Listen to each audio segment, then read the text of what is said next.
प्यारे बच्चों, RBSC Rajasthan board class channel पर आप सभी का हार्दिक स्वागत है।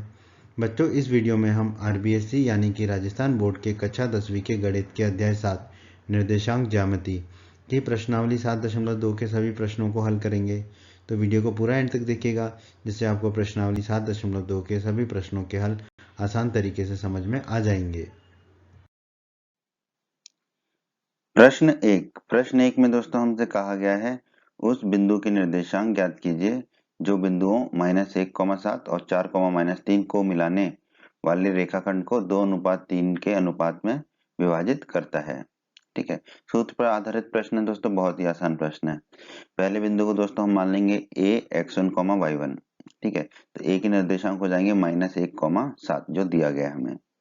दूसरा बिंदु जो दिया गया 4,-3 उसको मान लेंगे हम बिंदु बी। तो बी के निर्देशांक हम मान लेंगे x2, y2 जो हमें दे रखे हैं 4,-3। ठीक है, अब दोस्तों हम मान लेते हैं कि बिंदु P जिसके निर्देशांक x, y हैं वो बिंदुओं A और B को मिलाने वाले रेखाखंड को 2:3 में विभाजित करता है, या कह लें m1:m2 में विभाजित करता है। ठीक है, m1:m2 में विभाजित करता है और प्रश्न में हमें दिया है 2:3 में विभाजित करता है। तो इसका मतलब क्या है, m1 कितना हो जाएगा दोस्तों 2, m1 को लिख दिया हमने 2, और m2 कितना हो जाएगा दोस्तों 3, तो m2 को लिख दिया हमने 3। अब दोस्तों अध्याय 7 के परिचय के वीडियो में हमने पढ़ा था विभाजन सूत्र से कैसे किसी बिंदु के निर्देशांक निकालते हैं। तो विभाजन सूत्र से बिंदु P के निर्देशांक x, y क्या होंगे। x होगा दोस्तों, ये आप पढ़ चुके हैं अध्याय 7 के परिचय के वीडियो में, ये सूत्र है x बराबर होगा m1 x2 धन m2 x1 बटे m1 धन m2, और y निर्देशांक होगा दोस्तों m1 y2 धन m2 y1 बटे m1 धन m2। तो देखो दोनों के बटे में m1 धन m2 है। ठीक है, और ध्यान दीजिए जब x निर्देशांक निकाल रहे हैं तो दोनों के x निर्देशांक का प्रयोग हो रहा है, y निर्देशांक निकाल रहे हैं तो दोनों के y निर्देशांक का प्रयोग हो रहा है। फिर देखिए m1 का गुणा होगा x2 से और m2 का होगा x1 से, उसी प्रकार y में भी m1 का होगा y2 से और m2 का होगा y1 से। अब हमें m1 पता है, m2 पता है, x1 x2 और y1 y2 सब पता है, तो सबके मान रख देंगे। तो पहले x निकाल लेते हैं, x बराबर है m1, m1 कितना है 2, तो हमने लिख दिया 2 गुणा x2, x2 कितना है दोस्तों देखो x2 4, तो हमने लिख दिया 4, धन का चिन्ह लगा दिया। फिर है m2, m2 कितना है दोस्तों 3, तो हमने लिख दिया 3 गुणा x1, x1 कितना है दोस्तों -1, तो हमने लिख दिया -1 बटे में m1 धन m2, m1 है 2 और m2 है 3, तो ये हो जाएगा 2 धन 3। अब बस इसको हल कर लेंगे दोस्तों, तो x बराबर 2 गुणा 4 कितना हो जाएगा 8, 8 लिख दिया हमने। 3 गुणा -1 हो जाएगा -3, तो ये हो गया 8 - 3 बटे में 2 धन 3 हो जाएगा 5। ठीक है, अब इसको और हल कर लेते हैं, x बराबर 8 - 3 होता है 5, तो ये हो गया 5 और बटे में 5 पहले से ही है, 5 बटे 5, 5 से 5 कट जाएगा, तो x बराबर आ जाएगा हमारा 1। ठीक है,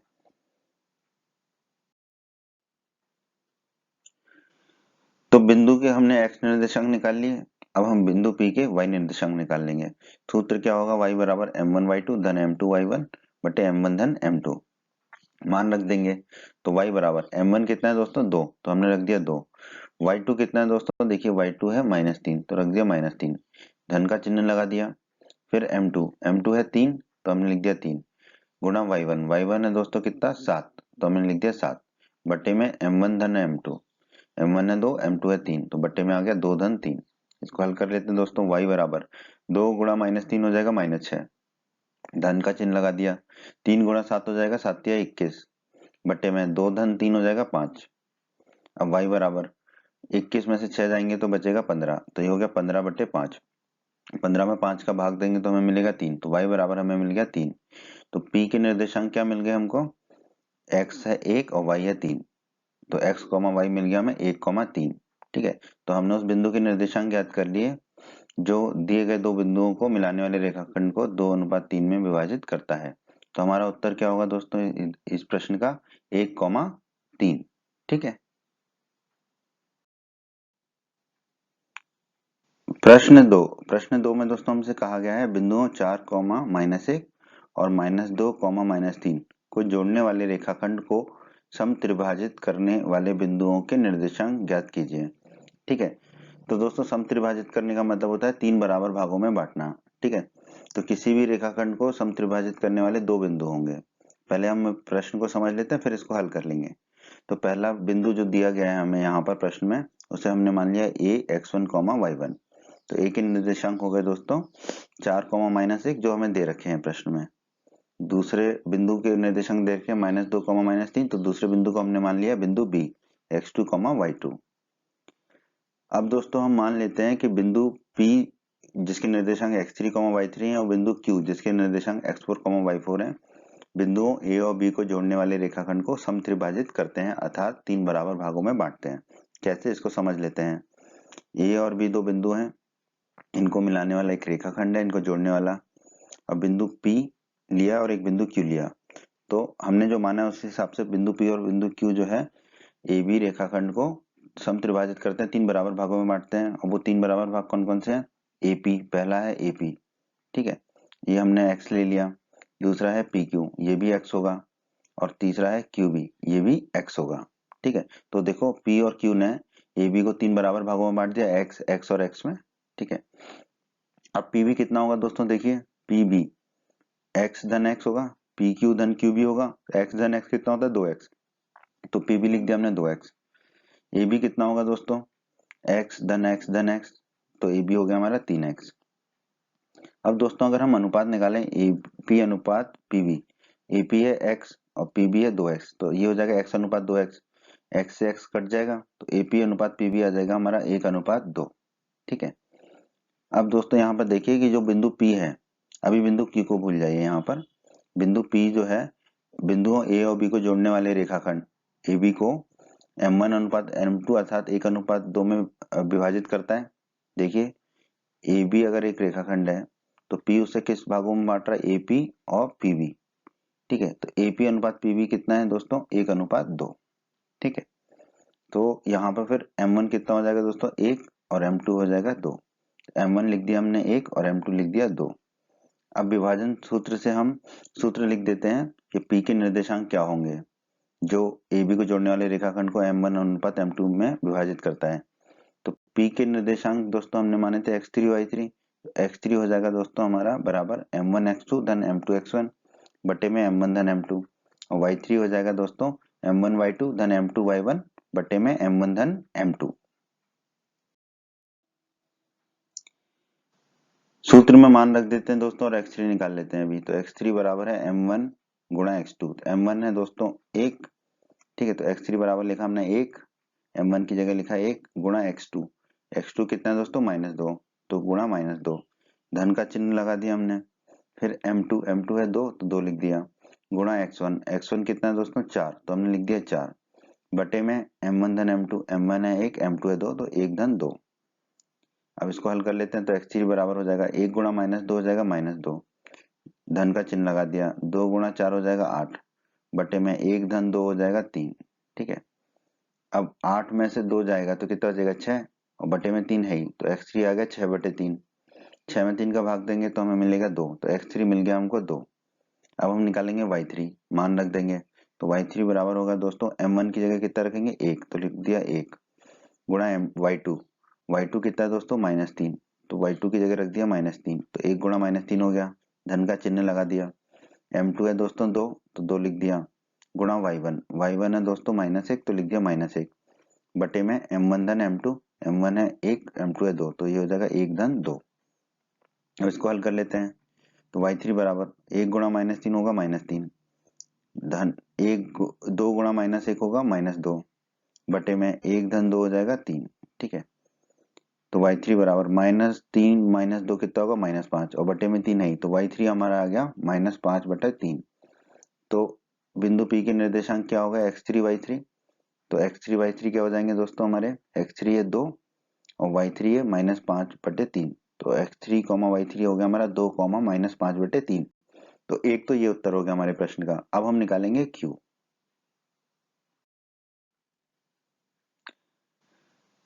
हमने बिंदु P के निर्देशांक निकाल लिए, अब हमें निकालने हैं बिंदु Q के निर्देशांक।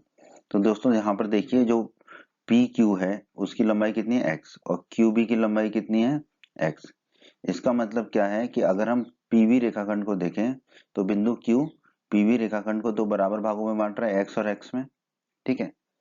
तो अगर कोई भी बिंदु किसी रेखाखंड को दो बराबर भागों में बांटता है तो वहां उस रेखाखंड का मध्य बिंदु होता है। तो Q जो है रेखाखंड PB का मध्य बिंदु होगा। ठीक है, तो हम कह सकते हैं कि बिंदु Q बिंदुओं P और B को जोड़ने वाले रेखाखंड PB का मध्य बिंदु है। ठीक है। अब दोस्तों अध्याय 7 के परिचय के वीडियो में हमने पढ़ा था कि मध्य बिंदु के निर्देशांक कैसे निकालते हैं।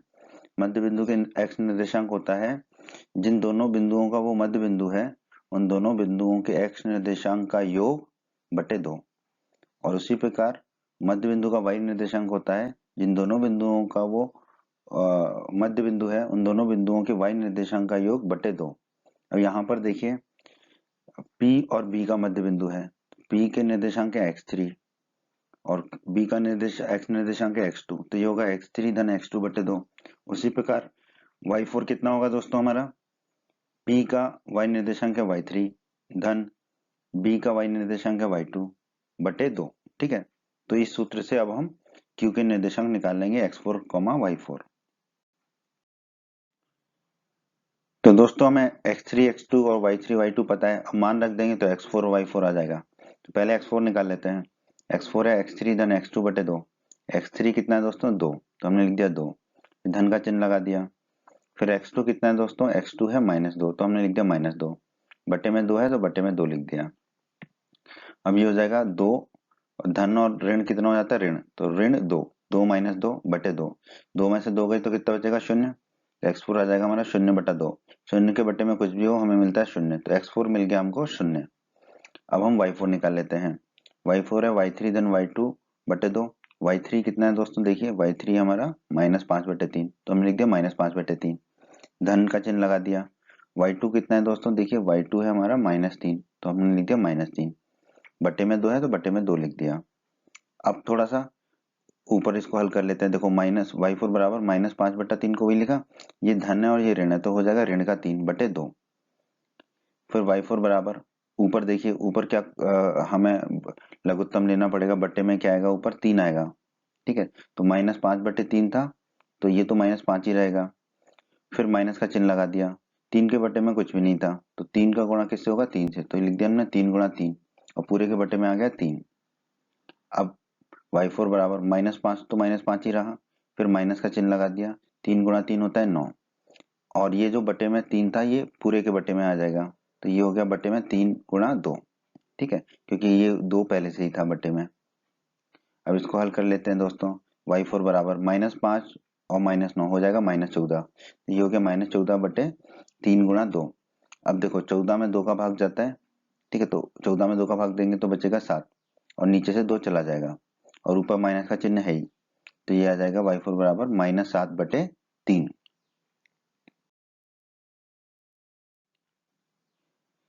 तो x4 और y4 निकाल लिया हमने, तो बस अब x4, y4 क्या होगा, देखो x4 है 0 और y4 है -7 बटा 3, तो यही हमारा उत्तर होगा दोस्तों इस प्रश्न का।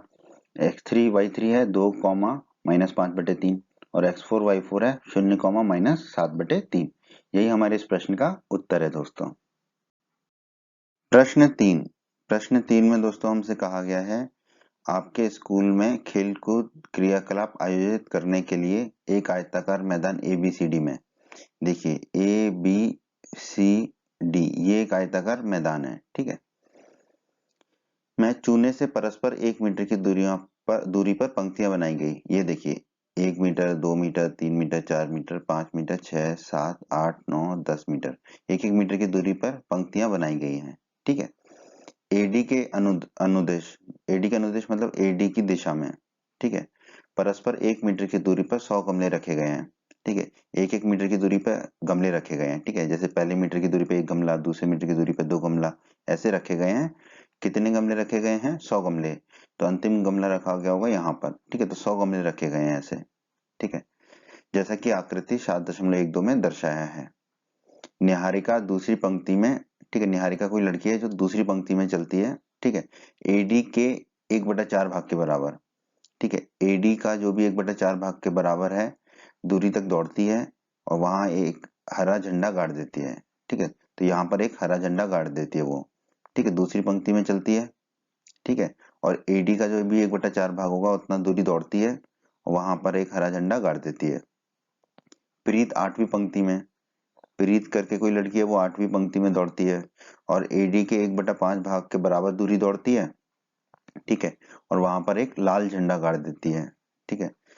दोनों झंडों के बीच की दूरी क्या है, तो हमें ये दोनों झंडों के बीच की दूरी बतानी है, ठीक है। फिर यदि रश्मि एक और तीसरी लड़की आ गई, ठीक है, को एक नीला झंडा इन दोनों झंडों को मिलाने वाले रेखाखंड पर ठीक आधी दूरी पर बीच पर गाड़ना हो, ठीक है। ये दोनों झंडों को अगर हम मिला दें, ठीक है, तो बीच में ठीक आधी दूरी पर रश्मि को एक झंडा गाड़ना है, ठीक है। तो उसे अपना झंडा कहाँ गाड़ना होगा ये हमें बताना होगा। कहाँ गाड़ना होगा मतलब कौन सी पंक्ति में गाड़ना होगा और कितनी दूरी पर गाड़ना होगा, ठीक है, ये हमें बताना है। तो आइए अब हम इस प्रश्न को हल कर लेते हैं।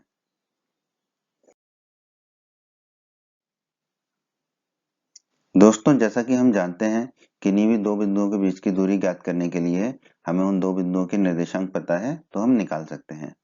तो हमें अभी निहारिका ने जहां झंडा गाड़ा था हरा झंडा और जहां प्रीत ने लाल झंडा गाड़ा था, उन दोनों के अगर निर्देशांक पता चल जाएंगे तो हम दोनों झंडों के बीच की दूरी निकाल सकते हैं। इसके लिए हम क्या करेंगे दोस्तों, मान लेते हैं कि ए बी जो है एक्स अक्ष है और ए डी जो है वो वाई अक्ष है, ठीक है। क्योंकि दोस्तों ए बी सी डी एक आयत है, ठीक है, इसका मतलब ए जो है 90 डिग्री का कोण है, 90 डिग्री का कोण है तो ए बी को हमने मान लिया एक्स अक्ष और ए डी को मान लिया वाई अक्ष, ठीक है।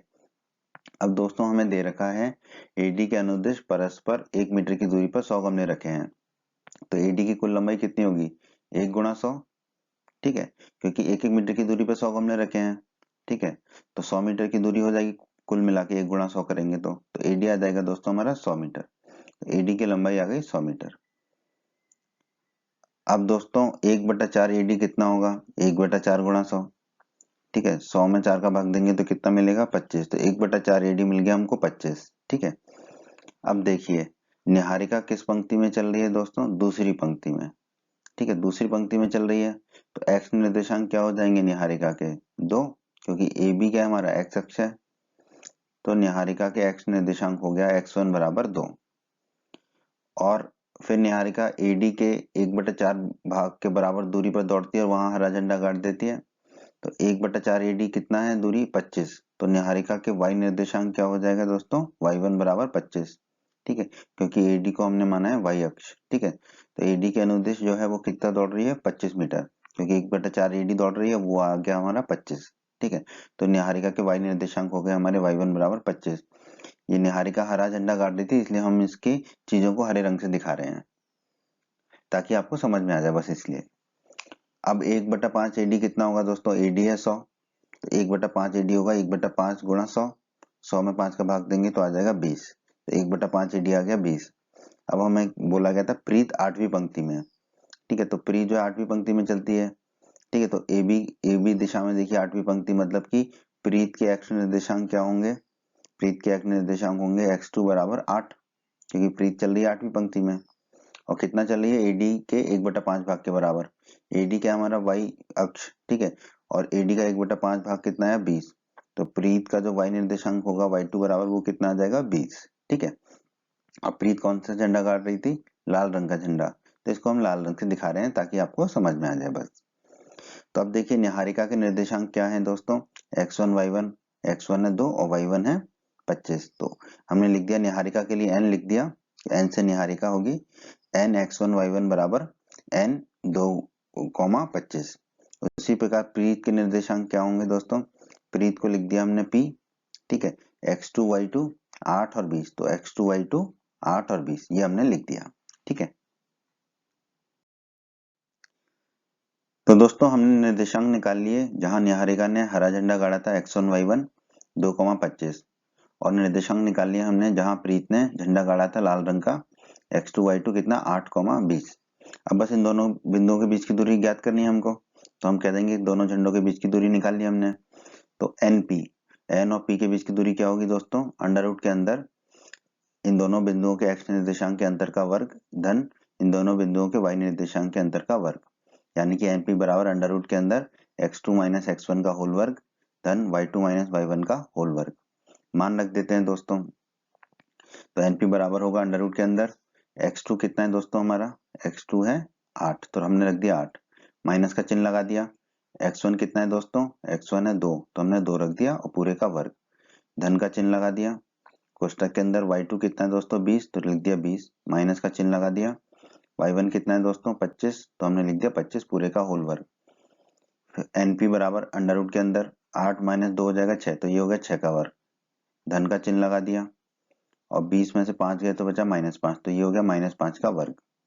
तो np बराबर अंडर रूट के अंदर 6 का वर्ग हो गया 36 और -5 का वर्ग हो गया 25, तो ये हो गया 36 धन 25। np बराबर अंडर रूट के अंदर 36 धन 25, 36 और 25 को जोड़ेंगे तो मिलेगा 61, तो np बराबर मिल गया हमें अंडर रूट 61 मीटर। ठीक है, तो एन और पी के बीच की दूरी कितनी आ गई, अंडर रूट 61 मीटर। तो हम कह सकते हैं अर्थात दोनों झंडों के बीच की दूरी कितनी है, अंडर रूट 61 मीटर। तो ये तो प्रश्न के पहले भाग का हमारा उत्तर हो गया। प्रश्न के दूसरे भाग में हमें बोला था यदि एक लड़की रश्मि को नीला झंडा इन दोनों झंडों के मिलाने वाले रेखाखंड के ठीक आधी दूरी पर बीच में गाड़ना हो तो उसे अपना झंडा कहाँ गाड़ना चाहिए। ठीक है, तो दोस्तों हम मान लेते हैं कि रश्मि ने जहां झंडा गाड़ा था उस जगह के निर्देशांक है x3 y3 और रश्मि है तो हमने r से लिख दिया इसको। ठीक है, तो जो रश्मि है वो झंडा कहाँ गाड़ रही है, जहां पर निहारिका और प्रीत ने झंडा गाड़ा था उसके ठीक बीच में।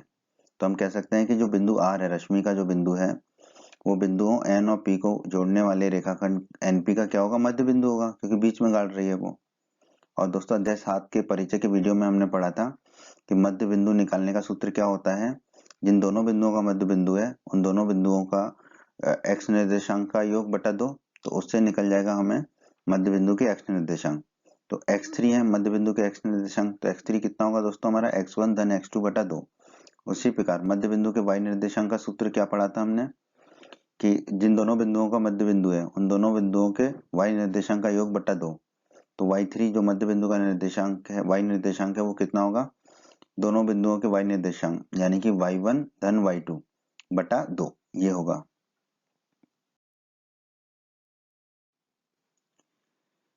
तो हमें दोस्तों x1 पता है, y1 पता है, x2 पता है, y2 पता है, तो x3 और y3 निकाल लेते हैं।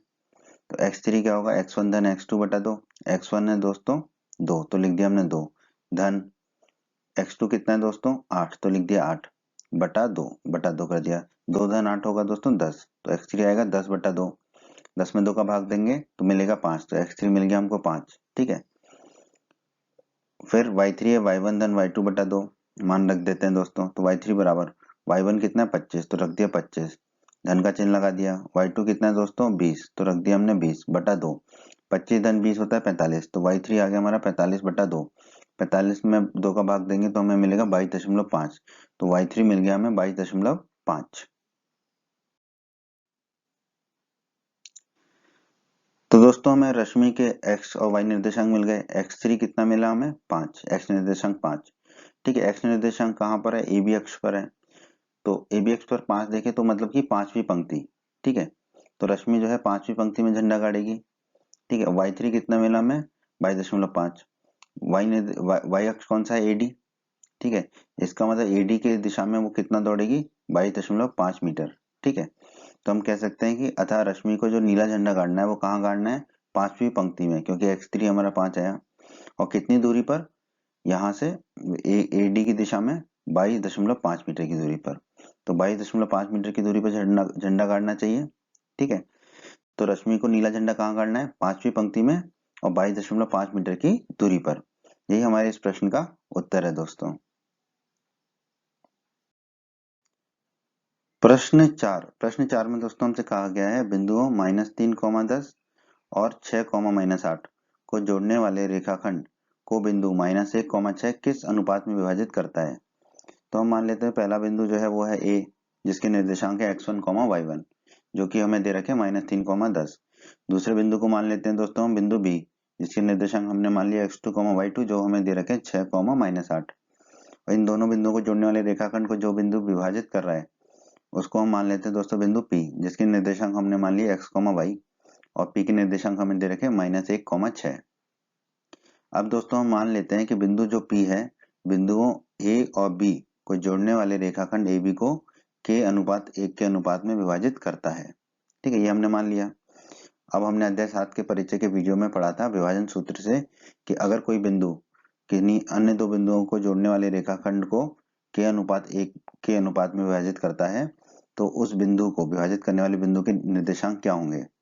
ठीक है, तो उसके x निर्देशांक का सूत्र था x बराबर k गुणा x2 धन x1 बटे k धन 1 और y निर्देशांक का सूत्र था y बराबर k धन y2 धन y1 बटे k धन 1। ठीक है, तो k धन 1 तो दोनों में ही है। अब यहाँ पे देखिए p के निर्देशांक है x, y। तो देखो p के निर्देशांक x, y हमें दोनों दे रखे हैं, -1 दे रखा है x और y दे रखा है 6। तो हम किसी भी सूत्र का प्रयोग कर सकते हैं, यहाँ पे x वाले का भी y वाले का भी। हम यहाँ कर रहे हैं x वाले का सूत्र, आप x वाले का उपयोग, ठीक है, x बराबर -1। ठीक है, आप चाहें तो y बराबर 6 लिख के भी y के सूत्र का प्रयोग कर सकते थे। ठीक है, तो हम यहाँ पर x वाले का प्रयोग कर रहे हैं, ये हमारे पास ऑप्शन है। ठीक है, हम किसका करें, विकल्प है हमारे पास। तो हम x बराबर -1 लिख देंगे, x बराबर लिख दिया -1 बराबर k हमें पता नहीं है तो k लिख दिया, गुणा x2 कितना है दोस्तों, x2 है यहाँ पर 6, तो लिख दिया गुणा 6, धन का चिन्ह लगा दिया, और x1 कितना है दोस्तों -3, तो हमने -3 लिख दिया, बटे में है k धन 1 तो बटे में k धन 1 लिख दिया। अब ये k धन 1 बाईं तरफ जाएगा तो ऊपर गुणा हो जाएगा -1 से, तो हो गया -1 गुणा k धन 1 बराबर, देखिए k गुणा 6 कितना हो जाएगा 6k, और ये धन है और ये ऋण है तो ये हो जाएगा माइनस, और 3 है तो -3। ठीक है, अब -1 का गुणा करेंगे k धन 1 से, तो -1 का गुणा k से करेंगे तो -k, -1 का गुणा 1 से करेंगे तो -1 बराबर 6k -3। अब क्या करेंगे, हम एक तरफ k के पदों को रख देंगे, एक तरफ जो है अन्य पदों को रख देंगे, संख्याओं को। तो -k तो है ही बाईं तरफ, दाईं तरफ 6k था, उसको बाईं तरफ लाएंगे तो -6k हो जाएगा, बराबर दाईं तरफ -3 था तो -3 रख दिया, और -1 था बाईं तरफ, वो दाईं तरफ जाएगा तो धन का 1 हो जाएगा, -k और -6k हो जाएगा -7k, बराबर -3 धन 1 हो जाएगा -2, दोनों तरफ माइनस है तो आपस में माइनस कट जाएगा, तो मिलेगा 7k बराबर 2। अब हमें k ज्ञात करना है, तो 7 को दाईं तरफ ले जाएंगे तो दाईं तरफ 7 कहाँ जाएगा, बटे में, तो k बराबर हमें मिल जाएगा 2/7। हमने k का मान निकाल लिया 2/7। ठीक है, पर हमें क्या निकालना था, k अनुपात 1। ठीक है, तो k बटा 1 निकाल लेंगे। ठीक है, क्योंकि k बटा 1 ही k अनुपात 1 होगा। ठीक है, तो k बटा 1 कितना होगा, k है 2/7 तो 2/7/1। ठीक है, तो k बटा 1 आ जाएगा, देखो 2/7/1 है तो ऊपर 2 रह जाएगा, ये 2/7 का जो 7 है वो नीचे आ जाएगा, तो नीचे हो जाएगा 7 गुणा 1, 7 गुणा 1 कितना होता है 7, तो k बटा 1 कितना हो जाएगा हमारा 2/7। अगर k बटा 1 2/7 है तो k अनुपात 1 कितना हो जाएगा दोस्तों 2:7, यही हमें निकालना था। तो हम कह सकते हैं अतः जो दो बिंदु दे रखे हमें -3, 10 और 6, -8 को जोड़ने वाले रेखाखंड को बिंदु -1, 6 किस अनुपात में विभाजित करता है, 2:7 में। तो हमारे इस प्रश्न का उत्तर क्या है दोस्तों, 2:7।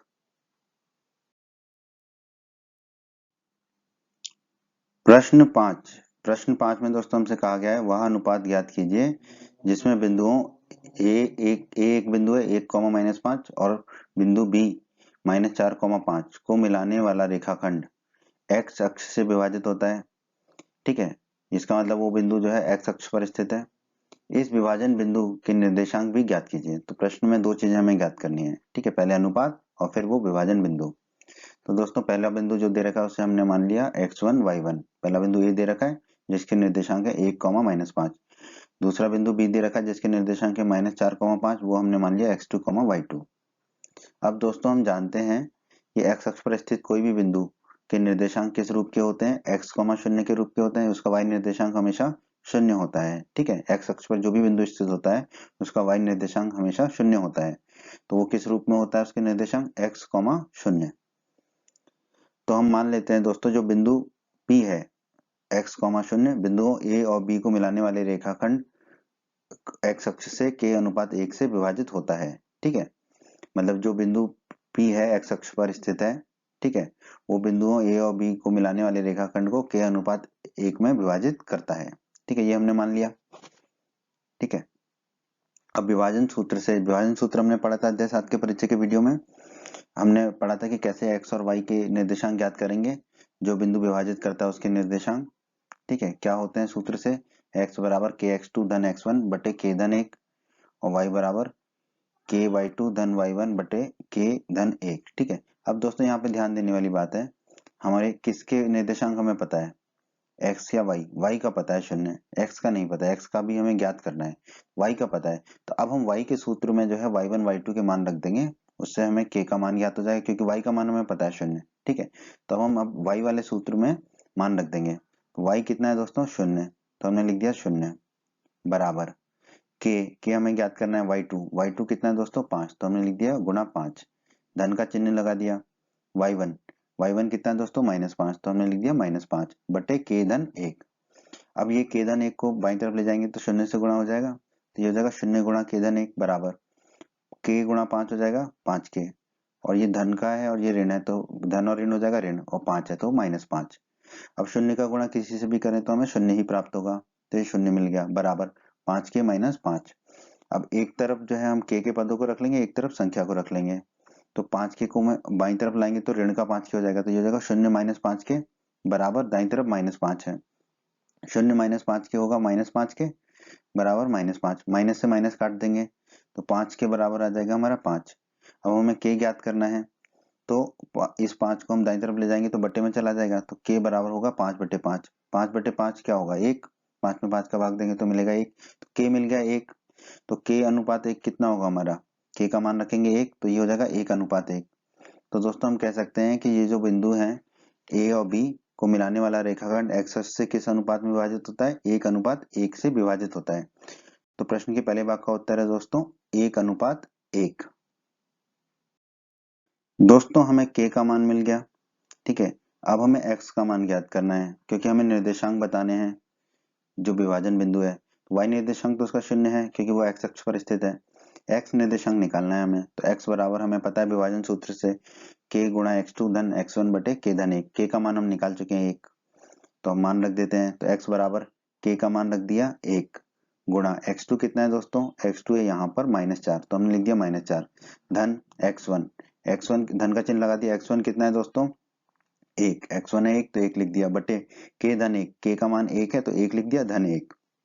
अब इसको हल कर लेते हैं, तो x बराबर 1 गुणा -4 होगा -4 धन 1, और 1 धन 1 होगा बटे में 2, तो ये होगा -4 धन 1 बटे 2, -4 धन 1 होगा -3, तो x बराबर आ गया हमारा -3/2, तो x निर्देशांक आ गया हमारे -3/2।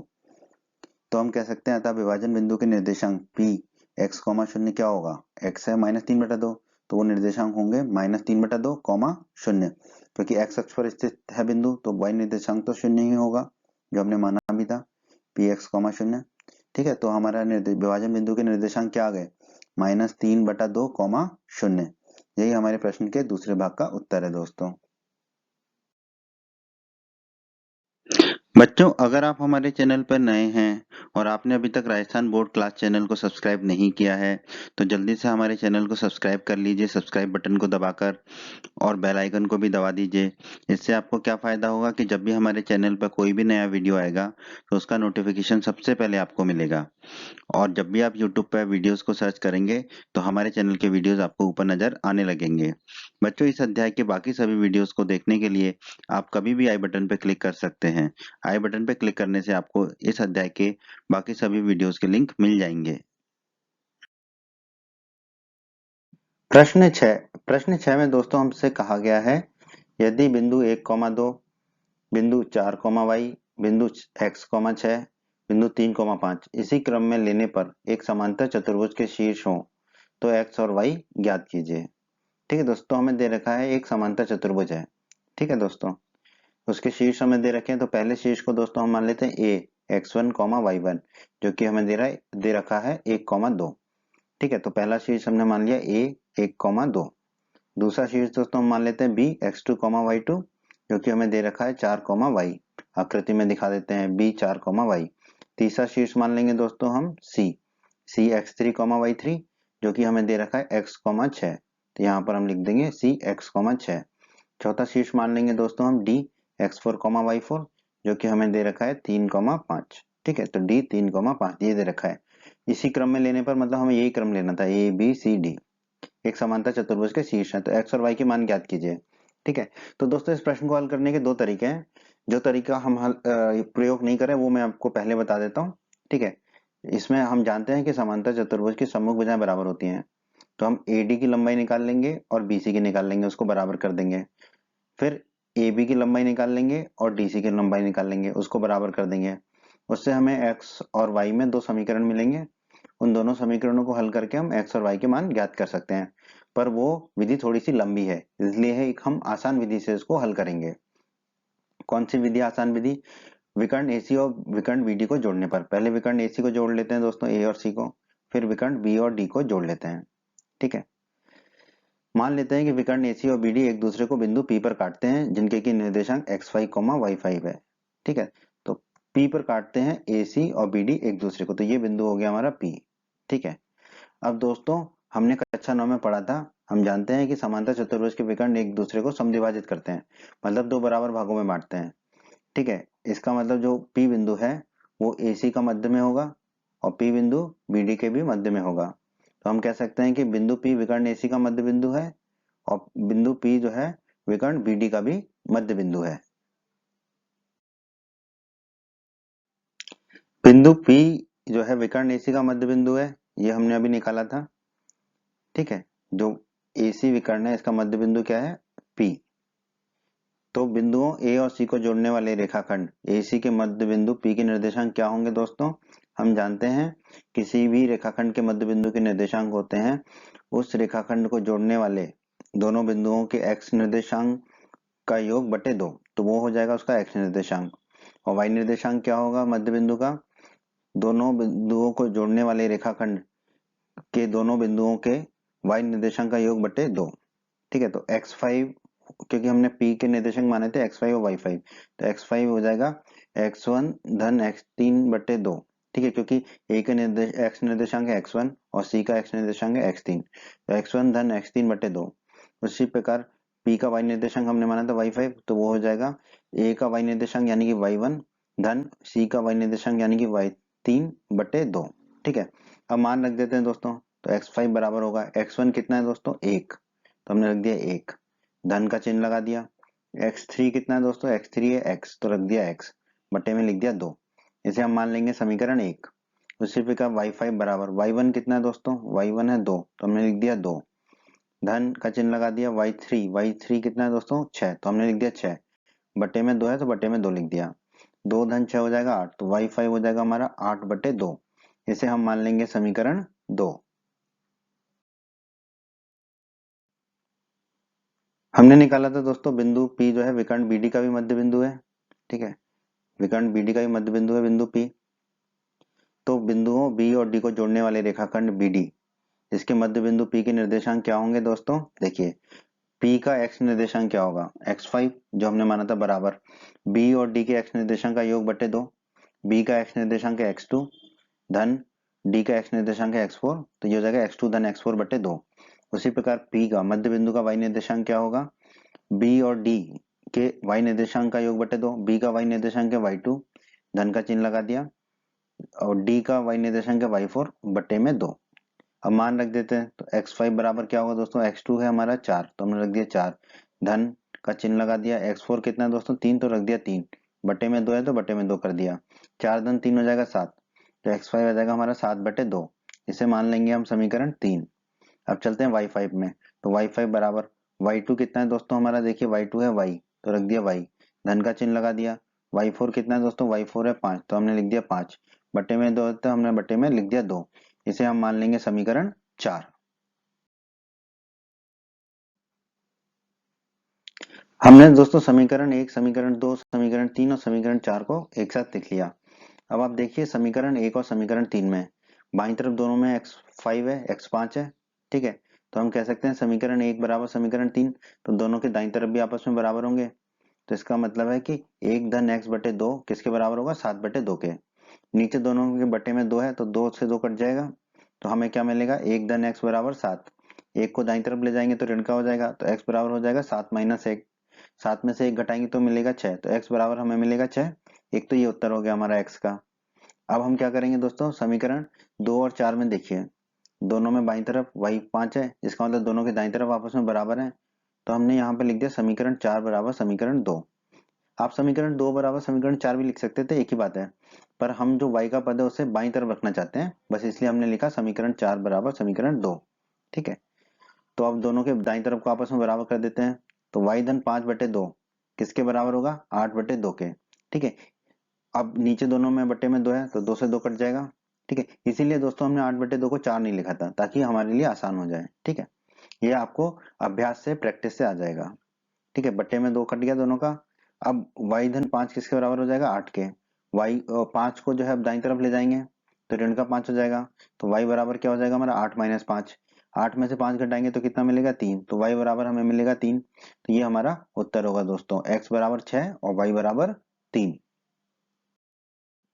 प्रश्न 7 में दोस्तों हमसे कहा गया है, बिंदु A के निर्देशांक ज्ञात कीजिए जहां AB एक वृत्त का व्यास है जिसका केंद्र 2, -3 है तथा B के निर्देशांक 1, 4 है। ठीक है, बहुत ही आसान प्रश्न है दोस्तों। हमें दिया गया है AB एक वृत्त का व्यास है, तो हमने एक वृत्त बना लिया और AB उसका व्यास खींच दिया। ठीक है, A और B जो है व्यास के बिंदु हैं।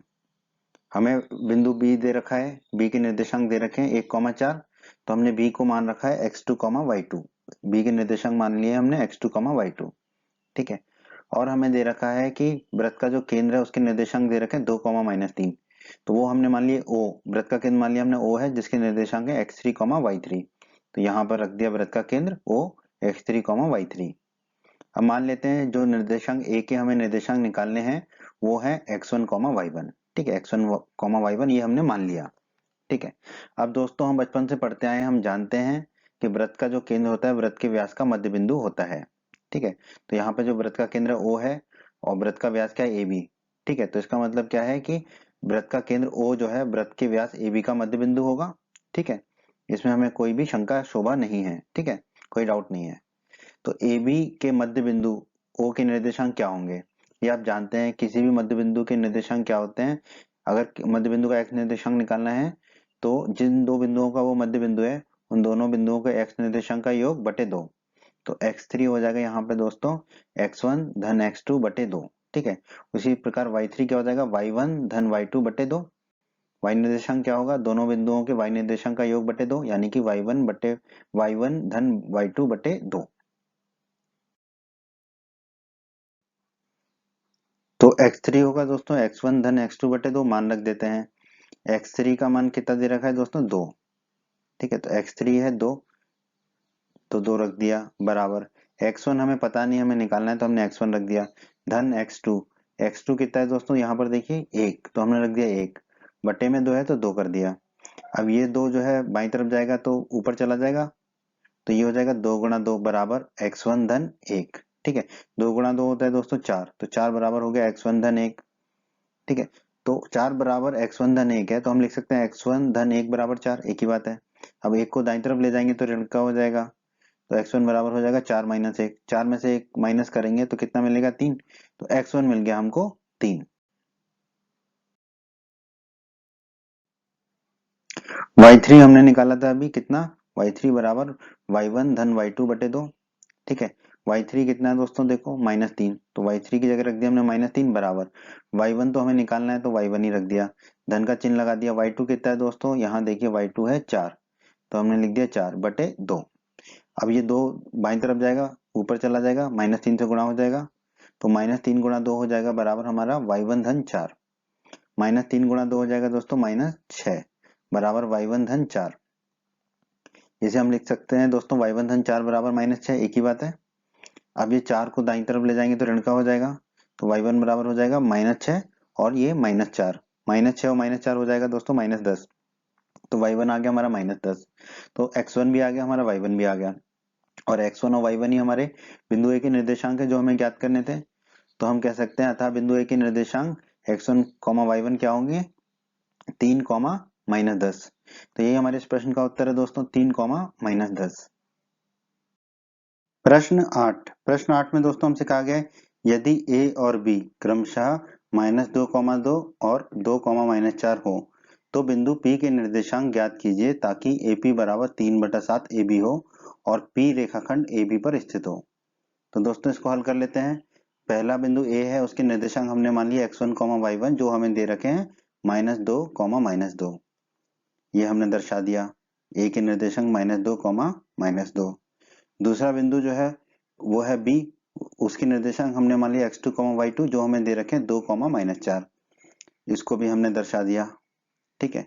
फिर हमें कहा गया है कि एक बिंदु P है जो रेखाखंड AB पर स्थित है। P के निर्देशांक दोस्तों हमने मान लिए x3, y3, ठीक है। P के निर्देशांक ही हमें ज्ञात करने हैं जो हमने मान लिए x3, y3।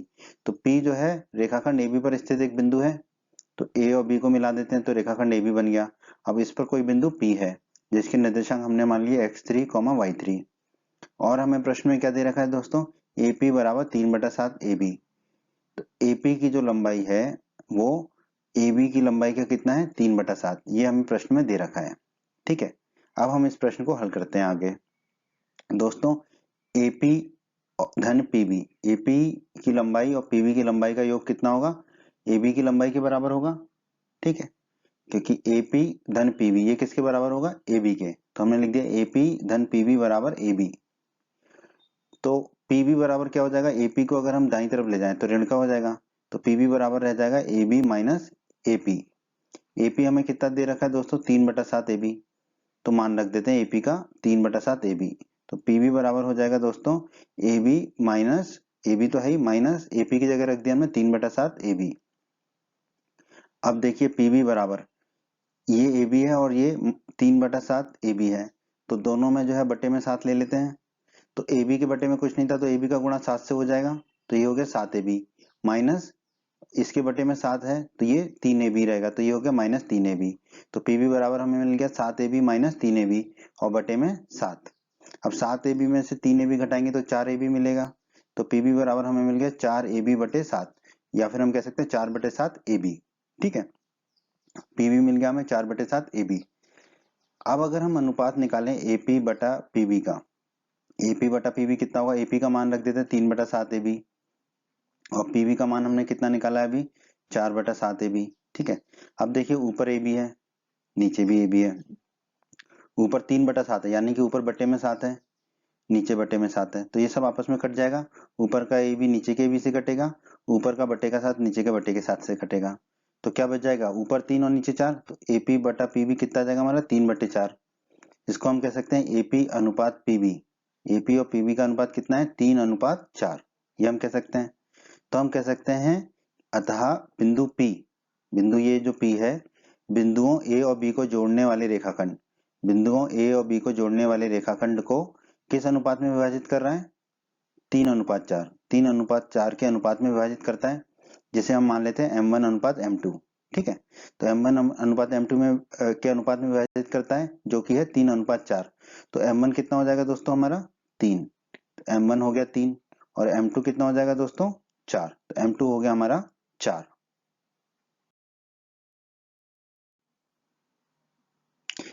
तो दोस्तों हमने निकाल लिया कि बिंदु P जो है बिंदुओं A और B को जोड़ने वाले रेखाखंड को M1 अनुपात M2 अर्थात 3/4 के अनुपात में विभाजित करता है। यहाँ पे हमने दर्शा भी दिया M1 अनुपात M2 क्या है, 3/4। तो दोस्तों जो अध्याय 7 के परिचय के वीडियो में हमने पढ़ा था विभाजन सूत्र से, ठीक है, बिंदु P के निर्देशांक क्या होंगे, x3 बराबर, देखो आप इसको समझिए, ठीक है, M1 गुणा x2, क्रॉस में गुणा होता है, M1 गुणा x2 धन M2 गुणा x1, M1 गुणा x2 धन M2 गुणा x1, ठीक है। M1 का गुणा होगा x2 से और M2 का गुणा होगा x1 से, बटे में M1 धन M2। उसी तरह y निर्देशांक क्या होगा इसका, M1 गुणा y2 धन M2 गुणा y1, M1 गुणा y2 धन M2 गुणा y1, बटे में तो वही होगा M1 धन M2। अब निकाल लेते हैं x निर्देशांक x3। M1 कितना है दोस्तों, 3, तो हमने लिख दिया 3 गुणा x2, x2 कितना है दोस्तों, देखिए 2, तो लिख दिया गुणा 2, धन का चिन्ह लगा दिया। M2 कितना है दोस्तों, 4, तो लिख दिया 4 गुणा x1, x1 कितना है दोस्तों, -2, तो गुणा -2 कर दिया, बटे में M1 धन M2, M1 है 3, M2 है 4, तो ये हो गया 3 धन 4। x3 बराबर 3 गुणा 2 होगा दोस्तों 6, धन का चिन्ह है और ये ऋण का चिन्ह है तो ये हो जाएगा ऋण का चिन्ह, 4 गुणा 2 होगा 8, तो ये होगा -8, ठीक है, बटे में 3 धन 4 हो जाएगा 7, ठीक है। अब 6 में से 8 को घटाएंगे तो हमें मिलेगा -2, तो x3 मिलेगा हमें -2/7, ठीक है। अब y3 को हल कर लेते हैं, y3 बराबर M1 कितना है दोस्तों, 3 गुणा y2 कितना है दोस्तों, -4, तो गुणा -4, धन का चिन्ह लगा दिया। M2 कितना है दोस्तों, 4, तो लिख दिया 4 गुणा M1 कितना है दोस्तों, -2, तो -2 का चिन्ह लगा दिया, -2 लिख दिया, ठीक है, बटे में M1 धन M2, M1 है 3, M2 है 4, तो ये हो जाएगा 3 धन 4, इसको हल कर लेते हैं। y3 बराबर 3 गुणा -4 होगा -12 और 4 गुणा -2 होगा -8 बटे में 3 धन 4 होगा 7। अब -12 -8 होगा -20, तो y3 आ जाएगा हमारा -20/7। तो हमारा x3 आ गया -2/7 और y3 आ गया -20/7। यही हमें निकालने थे x3 y3, क्योंकि यही हमारे बिंदु P के निर्देशांक हैं। तो हम कह सकते हैं कि अतः बिंदु P के निर्देशांक x3, y3 क्या है? -2/7, -20/7। यही हमारे इस प्रश्न का उत्तर है दोस्तों। प्रश्न 9 में दोस्तों हमसे कहा गया है बिंदुओं A -2,2 और B 2,8 को जोड़ने वाले रेखाखंड AB को 4 बराबर भागों में विभाजित करने वाले बिंदुओं के निर्देशांक ज्ञात कीजिए। तो दोस्तों हमने बिंदु A को मान लिया x1, y1, ठीक है, इसके निर्देशांक जो कि हमें दे रखे -2,2 और बिंदु B के निर्देशांक दे रखे 2,8 जो हमने मान लिए x2, y2। अब हमने एक रेखाखंड खींच दिया AB, ठीक है, जिसमें A के निर्देशांक है x1, y1 और B के हैं x2, y2। अब हम मान लेते हैं कि बिंदु PQR बिंदुओं A और B को जोड़ने वाले रेखाखंड AB को 4 बराबर भागों में विभाजित करते हैं। ठीक है, आपको लग रहा होगा कि 4 बिंदु क्यों नहीं लिए, 3 बिंदु क्यों लिए, तो ये आपको अभी आकृति में देखने से समझ में आ जाएगा। हमने लिए PQR। अब देखिए AB कितने भागों में विभाजित हो गया। पहला भाग AP, ये मान लिया हमने x। दूसरा भाग PQ, ये भी x। तीसरा भाग QR, ये भी x। चौथा भाग RB, ये भी x। ठीक है, तो 3 बिंदु ही लेने होंगे 4 भागों के लिए। ठीक है, तो और चारों भाग हमने मान लिया x लंबाई के हैं। ठीक है, तो AB को जो है 4 बराबर भागों में विभाजित करने वाले बिंदु लिए हमने PQR। P के निर्देशांक हमने ले लिए x3, y3, Q के मान लिए x4, y4 और R के मान लिए x5, y5। यही हमें ज्ञात करने हैं दोस्तों PQR के निर्देशांक। ठीक है, अब दोस्तों ध्यान दीजिए A से लेके Q तक की लंबाई क्या होगी, x धन x होगी। ठीक है, तो हम लिख दिया x धन x, तो AQ कितना हो जाएगा, x धन x हो जाएगा 2x। सो A से Q की दूरी हो गई 2x। उसी प्रकार Q से B की दूरी कितनी होगी दोस्तों, x धन x, वो लिख दिया हमने x धन x। तो Q से B की दूरी आ जाएगी हमारी 2x, x धन x हो जाएगा 2x। तो आप देखिए A की जो दूरी है Q से 2x है और B की दूरी Q से QB ये भी 2x है, यानी कि Q की दूरी A से और B से बराबर है। तो हम कह सकते हैं अतः बिंदु Q क्या है, बिंदुओं A और B को जोड़ने वाले रेखाखंड AB का क्या है, मध्य बिंदु है। ठीक है, क्योंकि देखो A की दूरी भी Q से 2x है और B की दूरी भी 2x है, तो Q जो है AB का क्या हो गया, मध्य बिंदु हो गया। अब मध्य बिंदु निकालने का सूत्र हमें पता है क्या होता है, किसी भी मध्य बिंदु के x निर्देशांक होते हैं उन दोनों बिंदुओं के x निर्देशांक का योग बटे 2, यानी कि यहाँ पे हो जाएगा x1 धन x2 बटे 2। ठीक है, x4 बराबर, उसी प्रकार y4 क्या होगा, y1 धन y2 बटे 2, तो y4 आ जाएगा हमारा y1 धन y2 बटे 2। याद करने का तरीका बड़ा आसान है। ठीक है, x निर्देशांक होता है दोनों बिंदुओं के x निर्देशांक का योग बटा 2 और y निर्देशांक होता है दोनों बिंदुओं के y निर्देशांक का योग बटा 2। तो x4 निकाल लेते हैं दोस्तों। x4 है x1 धन x2 बटे 2। x1 कितना है -2, तो लिख दिया -2। धन x2 कितना है 2, तो लिख दिया 2 और बटा 2। अब -2 धन 2 हो जाएगा 0, तो ये हो जाएगा x4 बराबर 0 बटा 2। 0 के बटे में कुछ भी हो तो 0 ही मिलता है, तो x4 हमें मिल जाएगा 0। y4 है y1 धन y2 बटा 2। ठीक है, मान रख देंगे तो y4 बराबर हो जाएगा y1 कितना है दोस्तों 2, तो लिख दिया 2। y2 है 8, तो धन का चिन्ह लगाया, y2 की जगह रख दिया 8। बटे में 2 है तो बटे में 2 लिख दिया। 2 धन 8 हो जाएगा 10, तो y4 आ जाएगा हमारा 10 बटे 2। 10 में 2 का भाग देंगे तो मिलेगा 5, तो y4 मिल गया हमें 5। तो हमें Q के निर्देशांक मिल गए x4 y4, x4 है 0, y4 है 5, तो Q के निर्देशांक हो गए x4 y4 बराबर 0,5। एक उत्तर तो ये हो गया हमारा। ठीक है, अब हमें P और R निकालने हैं, तो आगे बढ़ते हैं।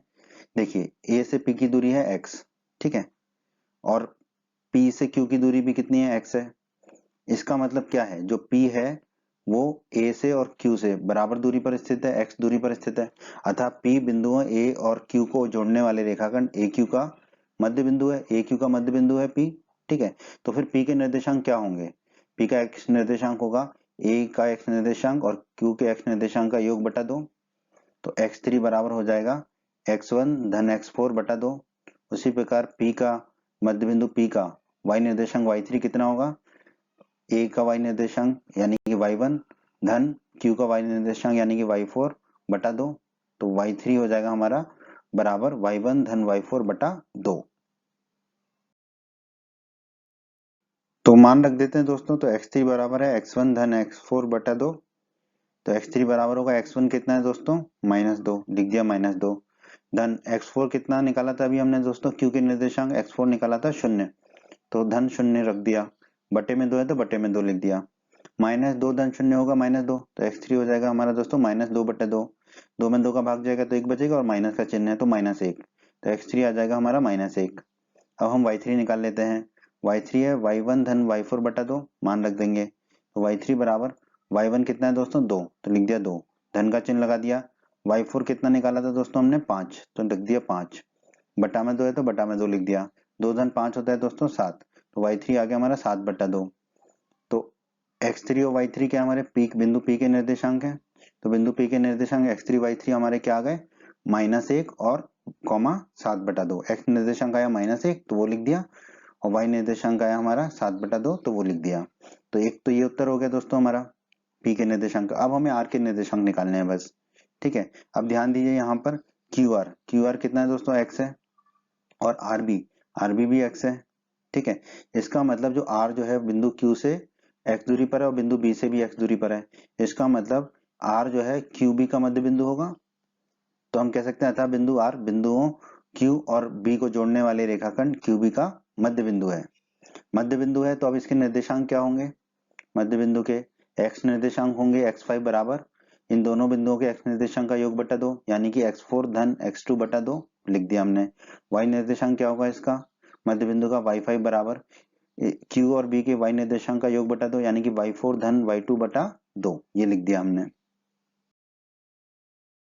तो मान रख देते दोस्तों और x5 और y5 का मान निकाल लेंगे, तो x5 बराबर है x4 धन x2 बटा 2, मान रख देते हैं, तो x5 बराबर हो जाएगा x4 कितना है दोस्तों 0, तो हमने रख दिया 0, धन x2 कितना है दोस्तों x2 है 2, तो रख दिया 2, बटे में 2 है तो बटे में 2 कर दिया, 0 धन 2 हो जाएगा दोस्तों 2, ठीक है। तो x5 हो जाएगा हमारा 2 बटे 2, 2 में 2 का भाग देंगे तो मिलेगा 1, तो x5 मिल जाएगा 1। अब y5 है y4 धन y2 बटा 2, मान रख देते हैं, तो y5 बराबर y4 कितना है 5, तो 5 रख दिया, धन y2 कितना है दोस्तों y2 है हमारा 8, तो 8 रख दिया, बटे में 2 है तो बटे में 2 कर दिया, 5 धन 8 होता है दोस्तों 13, तो y5 आ जाएगा हमारा 13 बटे 2। इसका मतलब r के निर्देशांक क्या होंगे बिंदु r के x5 y5 यानी कि 1 13 बटे 2, तो तीसरे बिंदु R के निर्देशांक आएंगे हमारे 1 13 बटे 2, यही हमारा तीसरे बिंदु के निर्देशांक है और यही हमारा तीसरे बिंदु का उत्तर है दोस्तों। प्रश्न 10 में दोस्तों हमसे कहा गया है एक समचतुर्भुज का क्षेत्रफल ज्ञात कीजिए जिसके शीर्ष इसी क्रम में 3, 0, 4, 5, -1, 4 और -2, -1 है। एक हमें संकेत भी दिया है, समचतुर्भुज का क्षेत्रफल होता है 1/2 गुणा उसके विकर्णों का गुणनफल। तो इसका मतलब अगर हम दोनों विकर्ण निकाल लें, समचतुर्भुज के दोनों विकर्णों की लंबाई निकाल लें तो हम समचतुर्भुज का क्षेत्रफल निकाल सकते हैं। तो पहले हम क्या करेंगे, दोनों विकर्णों की लंबाई निकाल लेंगे, उसके बाद इस सूत्र से जो है हम समचतुर्भुज का क्षेत्रफल ज्ञात कर लेंगे। तो दोस्तों एक समचतुर्भुज बना लिया हमने, हमें दे रखा है एक पहला बिंदु 3, 0 उसे हमने मान लिया a x1, y1, तो यहाँ दिखा दिया a x1, y1। दूसरे बिंदु को मान लेते हैं हम b जो दे रखा है हमें 4, 5 और b के निर्देशांक मान लिया हमने x2, y2, यहाँ दिखा दिया हमने x2, y2। तीसरा बिंदु हम मान लेते हैं c जो है दे रखा है हमें -1, 4, इसके निर्देशांक मान लिए हमने x3, y3, वो यहाँ दिखा भी दिए। फिर चौथे बिंदु को हम मान लेंगे d x जिसके निर्देशांक दे रखे -2, -1, इसके निर्देशांक मान लिए हमने x4, y4 और आकृति में दिखा दिया। अब विकर्ण AC और BD को जोड़ने पर AC को जोड़ देते हैं विकर्ण को और विकर्ण BD को जोड़ देते हैं। बस AC की और BD की लंबाई ज्ञात करनी है हमें, फिर तो हम सूत्र में रख देंगे जो संकेत में दे रखा है और हमारा क्षेत्रफल आ जाएगा। तो दोस्तों AC की लंबाई क्या होगी, अंडर रूट के अंदर बिंदु A और बिंदु C के x निर्देशांक के अंतर का वर्ग धन बिंदु A और बिंदु C के y निर्देशांक के अंतर का वर्ग, ठीक है, और पूरे का अंडर रूट तो है ही। तो AC बराबर हो जाएगा दोस्तों अंडर रूट के अंदर x3 - x1 का वर्ग धन y3 - y1 का वर्ग। मान रख देते हैं दोस्तों, AC बराबर अंडर रूट के अंदर x3 कितना है दोस्तों -1, तो लिख दिया हमने -1, फिर माइनस का चिन्ह लगा दिया। x1 कितना है दोस्तों 3, तो हमने लिख दिया 3 और इस पूरे का वर्ग, फिर धन का चिन्ह लगा दिया। y3 कितना है दोस्तों, y3 है 4, तो लिख दिया 4, माइनस का चिन्ह लगा दिया। y1 कितना है दोस्तों 0, तो लिख दिया 0 इस पूरे का वर्ग। इसको हल कर लेते हैं। AC बराबर अंडर रूट के अंदर -1 और -3 कितना हो जाएगा -4, तो ये हो गया -4 का वर्ग, और 4 - 0 होगा 4, तो ये भी हो गया 4 का वर्ग। अब AC बराबर अंडर रूट के अंदर -4 का वर्ग होता है 16, लिख दिया, धन का चिन्ह लगा दिया। 4 का वर्ग होता है 16, वो भी लिख दिया। अब AC बराबर 16 धन 16 कितना होगा 32, तो ये हो गया अंडर रूट 32। 32 को दोस्तों हम क्या लिख सकते हैं, 4 गुणा 4 गुणा 2, देखो 4 गुणा 4 16, 16 गुणा 2 32। ऐसा हमने इसलिए किया क्योंकि कुछ तो अंडर रूट के बाहर आ जाए हमारा ना, तो AC बराबर हो गया हमारा अंडर रूट के अंदर 4 गुणा 4 गुणा 2, तो 4 गुणा 4 का एक युग्म बन गया, तो एक 4 बाहर आ जाएगा अंडर रूट के, तो AC बराबर हमें मिल जाएगा 4 गुणा अंडर रूट 2। तो दोस्तों AC तो हमने निकाल लिया 4 गुणा अंडर रूट 2। इसी प्रकार हम BD निकालेंगे, तो BD की लंबाई कितनी होगी दोस्तों, ठीक है, क्या होगी, अंडर रूट के अंदर B और D के x निर्देशांकों का अंतर का वर्ग, यानी कि x4 माइनस x2 का वर्ग का होल वर्ग, धन B और D के y निर्देशांकों के अंतर का वर्ग, यानी कि y4 माइनस y2 का होल वर्ग। अब मान रख देते हैं दोस्तों, तो BD बराबर अंडर रूट के अंदर x4 कितना है दोस्तों -2, तो हमने लिख दिया -2, फिर ये माइनस का चिन्ह लगा दिया। x2 कितना है दोस्तों 4, तो हमने लिख दिया 4 इस पूरे का होल वर्ग, फिर धन का चिन्ह लगा दिया। फिर y4 है -1, तो -1 लिख दिया, फिर माइनस का चिन्ह लगा दिया। y2 है दोस्तों 5, तो हमने लिख दिया 5 इस पूरे का वर्ग। अब इसको हल कर लेते हैं, तो BD बराबर अंडर रूट के अंदर -2 और -4 हो जाएगा -6, तो ये -6 का वर्ग, धन -1 और -5 भी होगा -6, तो ये हो जाएगा -6 का वर्ग। तो BD बराबर अंडर रूट के अंदर -6 का वर्ग होता है 36, फिर धन का चिन्ह लगाया, फिर -6 का वर्ग हो गया 36, 36 धन 36 हो जाएगा 72, तो BD बराबर हो गया अंडर रूट 72। 72 को दोस्तों हम लिख सकते हैं 6 गुणा 6 गुणा 2, 6 गुणा 6 होता है 36, गुणा 2 72, ठीक है, 36 दूनी 72। ऐसा इसलिए किया ताकि अंडर रूट के बाहर कुछ आ जाए। अब 6 गुणा 6 का एक युग्म बन रहा है, ठीक है, तो एक 6 बाहर आ जाएगा, तो BD बराबर हमें मिलेगा 6 गुणा अंडर रूट 2। दोस्तों हमने AC निकाल लिया और BD निकाल लिया। अब दोस्तों हम जानते हैं समचतुर्भुज का क्षेत्रफल होता है 1/2 गुणा उसके विकर्णों का गुणनफल। यहाँ पर विकर्ण है AC और BD, तो समचतुर्भुज का क्षेत्रफल क्या होगा दोस्तों 1/2 गुणा AC गुणा BD, ठीक है। AC का मान पता है हमें, BD का मान पता है, तो रख देते हैं। तो समचतुर्भुज का क्षेत्रफल हो जाएगा 1/2, AC की जगह रख देंगे 4 गुणा अंडर रूट 2, गुणा का चिन्ह लगा देंगे, BD की जगह रख देंगे 6 गुणा अंडर रूट 2। अब दोस्तों देखिए 1/2 को तो 1/2 लिखा, 4 गुणा 6 कितना हो जाएगा 24, फिर अंडर रूट 2 गुणा अंडर रूट 2 लिख दिया हमने। 24 में 2 का भाग देंगे तो मिलेगा हमें 12, ठीक है, और अंडर रूट 2 गुणा अंडर रूट 2 हो जाएगा 2। अब 12 गुणा 2 होगा दोस्तों 24, तो समचतुर्भुज का क्षेत्रफल हमारा आ जाएगा 24 वर्ग मात्रक। यही हमारे इस प्रश्न का उत्तर है दोस्तों, 24 वर्ग मात्रक। उम्मीद करते हैं बच्चों आपको हमारा ये वीडियो पसंद आया होगा। बच्चों अगर आप राजस्थान बोर्ड क्लास चैनल पर नए हैं और आपने अभी तक हमारे YouTube चैनल को सब्सक्राइब नहीं किया है तो सब्सक्राइब बटन को दबाकर जल्दी से हमारे चैनल को सब्सक्राइब कर लीजिए और बेल आइकन को भी दबा दीजिए। इससे आपको क्या फ़ायदा होगा कि जब भी हमारे चैनल पर कोई भी नया वीडियो आएगा तो उसका नोटिफिकेशन सबसे पहले आपको मिलेगा, और जब भी आप यूट्यूब पर वीडियो सर्च करेंगे तो हमारे चैनल के वीडियोज़ आपको ऊपर नज़र आने लगेंगे।